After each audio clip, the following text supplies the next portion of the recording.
Hey there, guys. It's Cesar. Today on my podcast, I intend on talking about an extremely taboo topic, pornography. I have been posed the following question.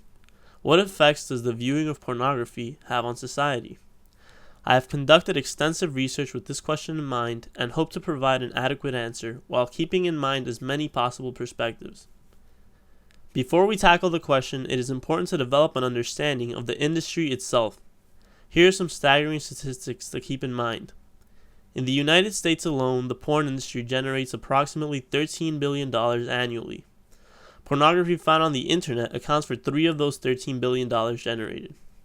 According to a startling article by the Huffington Post, websites streaming pornography receive more monthly visitors than Netflix, Amazon, and Twitter combined, with around 450 million unique visitors.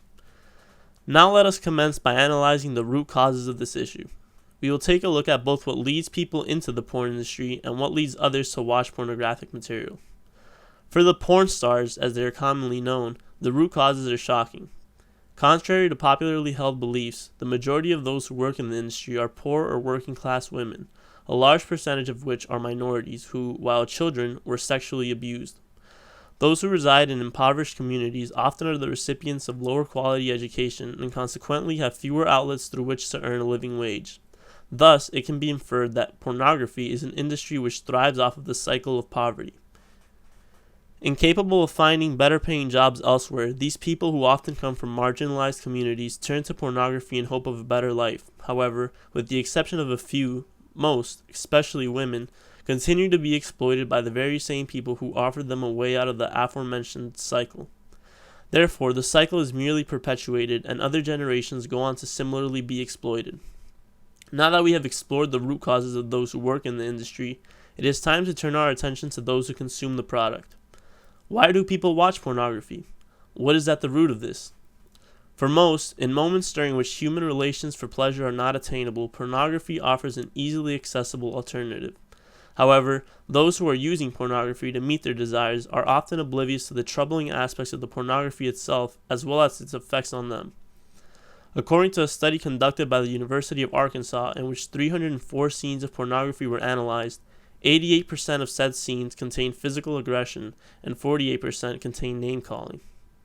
The aggressors were often males while the targets were often females. When being treated in this aggressive manner, the scenes portrayed the targets feeling pleasure or reacting neutrally, but very rarely was there any displeasure. This sort of material perpetuates the culture of entitlement. The hookup culture which pervades college campuses across the nation is a prime example of the effects of pornography. Accustomed to viewing women as sexual objects, men feel entitled to whomever they want, but if they are denied, they are more than willing to use violence to coerce women into doing as they please. This mentality has led to a dramatic increase in sexual assaults in colleges around the United States. Because many men have grown numb to acts of physical aggression as a result of the usage of pornography, measures are not taken to address these issues, and the women who are victims of these assaults simply go unnoticed. If we continue to analyze the effects of pornography on the consumer, the findings are only more and more striking. To remind you of just how prevalent pornography is, I offer you the following statistics. According to Fight the New Drug, an organization dedicated to helping alert the public of pornography and its detrimental effects, 35% of all internet downloads are porn-related, and 30% of all data transferred across the internet is porn-related. Porn is everywhere. Despite that, many are unaware of how harmful it can be. Take how addictive it is. Studies have found that the pleasure chemicals released while viewing pornography are the same as those that are released while consuming illegal drugs. Dr. Jeffrey Sadanover of Princeton University told the United States Senate Committee in regards to porn that it is as though we have devised a form of heroin, usable in the privacy of one's own home and injected directly to the brain through the eyes. The psychological effects of pornography carry over to weaken the interpersonal skills of individuals and make it increasingly difficult for individuals to develop meaningful relationships. In light of these arguments, there are still those who fail to acknowledge that pornography and its consumption is an issue which needs to be dealt with. From an ethical perspective, those with this mindset would be ethical of analyzing the issue as a hedonist. Hedonism is the belief that pleasure is the only good that exists, and so long as an action engenders pleasure, it is ethical. From this perspective, the consumption of pornography would be ethical as long as the person viewing it is pleased. However, if analyzed using the principle of utility, which states that within a moral situation the right choice is the one that results in the greatest good for the greatest number of people, the consumption of pornography would not be ethical. Allow me to illustrate why it would not be ethical. When an individual chooses to watch pornography, the pleasure that is derived from this activity feels good for that one person. Yet, both down the road and in that moment, this individual is negatively affecting others. By watching, this hypothetical user is allowing the porn industry to continue growing, and in turn is allowing for the exploitation of already ostracized women to be continued, while simultaneously perpetuating the cycle of poverty in which many of these women find themselves.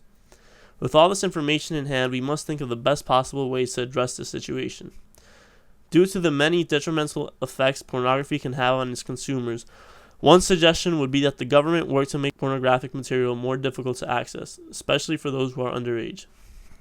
Because of how difficult it may be to censor something which many argue is protected by the First Amendment, the alternative option is to increase dialogue regarding sexual intercourse in this world that has come to accept promiscuity more than it has ever before.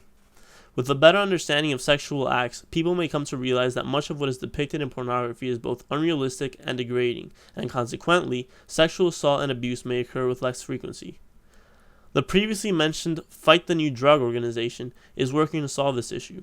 This organization presents pornography and its viewing as a public health issue. They share their information via live presentations and social media. Taking it a step further, they have even provided a program with which to attempt to recover from pornography addiction.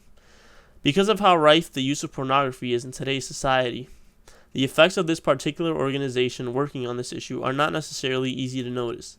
However, by simply exposing more people to the harsh effects of pornography, this organization can be deemed effective. At the end of the day, though, to address the root causes, it is only a preferential option for the poor which will do such a thing. If those in the lower echelons of society are provided with better education, less people will have to turn to pornography as a potential career, and with better sex ed in schools, more people may come to realize on their own just how dangerous pornography can be if abused or misunderstood.